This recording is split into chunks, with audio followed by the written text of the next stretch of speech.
Olá pessoal, estamos aqui novamente para a resolução de mais uma questão da prova CFC 01/2012.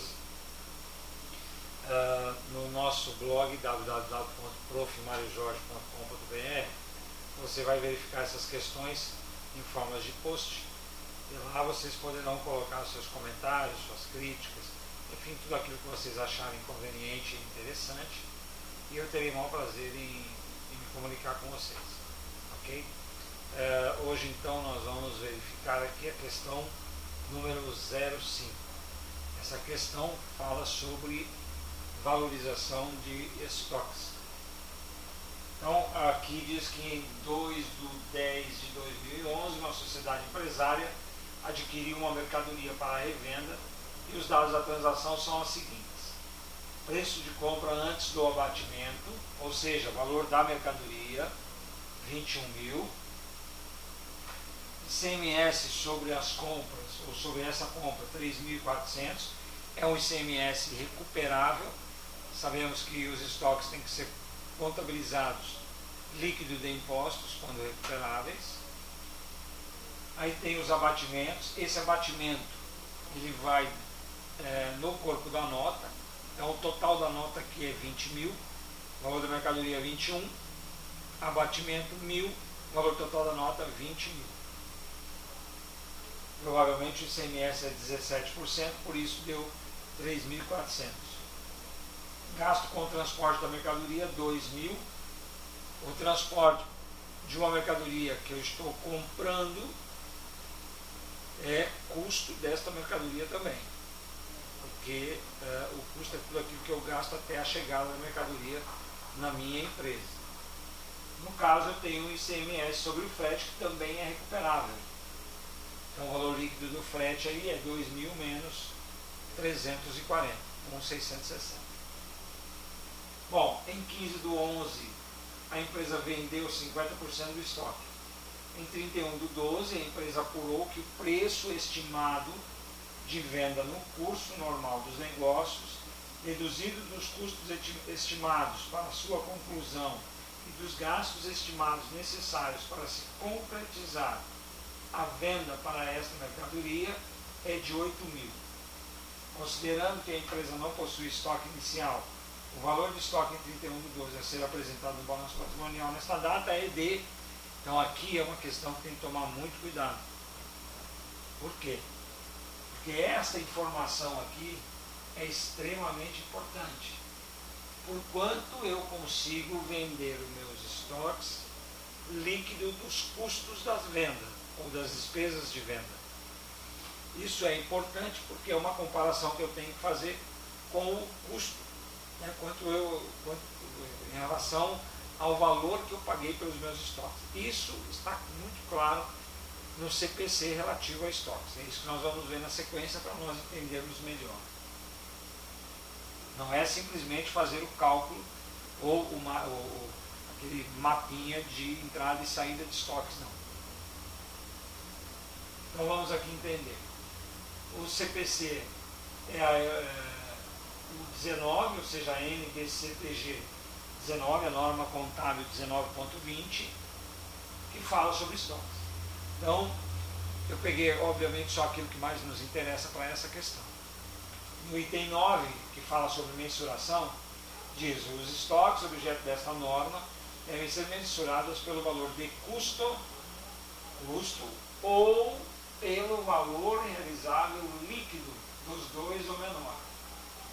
Então, custo, que é aquilo que eu pago pela mercadoria, menos impostos recuperáveis, mais frete, menos impostos recuperáveis sobre frete, esse é o custo.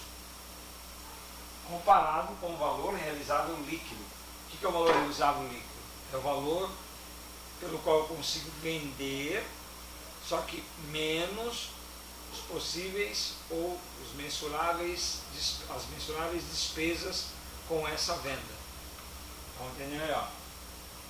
Custo do estoque. O valor do custo do estoque deve incluir todos os custos de aquisição e de transformação, bem como outros custos incorridos para trazer os estoques à sua condição e localização atuais, que no caso aqui seriam fretes e seguro, por exemplo. Então tem que incluir esses valores no custo do estoque, no custo da mercadoria que eu estou comprando. Custo de aquisição. Custo de aquisição dos estoques compreende o preço de compra, os impostos de importação e outros tributos, bem como custos de transporte, seguro, manuseio e outros diretamente atribuíveis à aquisição de produtos acabados, materiais e serviços. Descontos comerciais, abatimentos, então tem que tirar os abatimentos, e outros itens semelhantes devem ser deduzidos na determinação do custo de aquisição. Então aqui está muito claro que para esse exercício, essa questão, nós temos que somar o frete, subtrair o ICMS sobre o frete, subtrair o ICMS da mercadoria e subtrair os abatimentos. Então aqui o valor que eu tenho aqui é o valor líquido da mercadoria. O valor da mercadoria menos o ICMS recuperável, menos o abatimento, mais o frete, menos o ICMS sobre o frete. Então, essa mercadoria vai custar para nós, em termos de estoque, 18.260. Então, se eu fizesse uma mapinha de estoque, eu tenho aqui, entrada, 18.260. E lá no enunciado dizia que eu vendi metade desse estoque. Então, metade desse estoque vai ser 9.130. Portanto, eu tenho no saldo final o valor de 9.130. Esse é um valor baseado no custo da mercadoria. Valor da mercadoria menos abatimento, menos impostos recuperáveis, mais frete, menos impostos sobre frete que sejam recuperados. Tirei a venda, sobrou 9.130. O que nós temos que fazer? Segundo a NBCP, eu tenho que comparar isso com o valor realizável líquido e considerar como valor de estoque dos dois o menor. Então, o valor de custo é 9.130. Pelo preenchimento da movimentação dos estoques, apresentamos o saldo de 9.130. Porém, segundo a NBCP-G 19.20, o item 9, o valor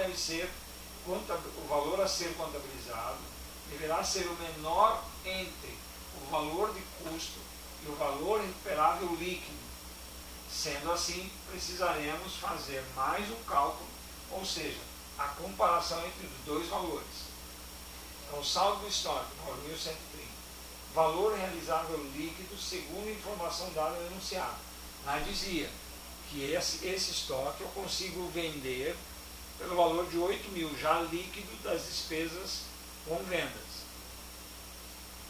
Se é 8.000 e ele é menor que o valor de custo, o valor que vai contabilizado é os 8.000. É a comparação que eu tenho que fazer. Então, neste caso aqui, a alternativa correta é a letra A. Então tem que tomar muito cuidado sempre que tiver uma questão pedindo qual é o valor final dos estoques. Se na questão tiver a informação do valor realizável líquido, eu tenho que comparar esse com o valor de custo, com o estoque final pela movimentação de compra e de venda. Eu comparo com isso daqui. Dos dois, entre esse valor de custo e o valor realizável líquido, eu tenho sempre que ter contabilizado no meu balanço o valor menor. Legal? Dúvidas, então, por favor, escrevam lá no post no blog www.profmariojorge.com.br. Eu terei prazer em estar respondendo para vocês. Ok? Muito obrigado e até a próxima.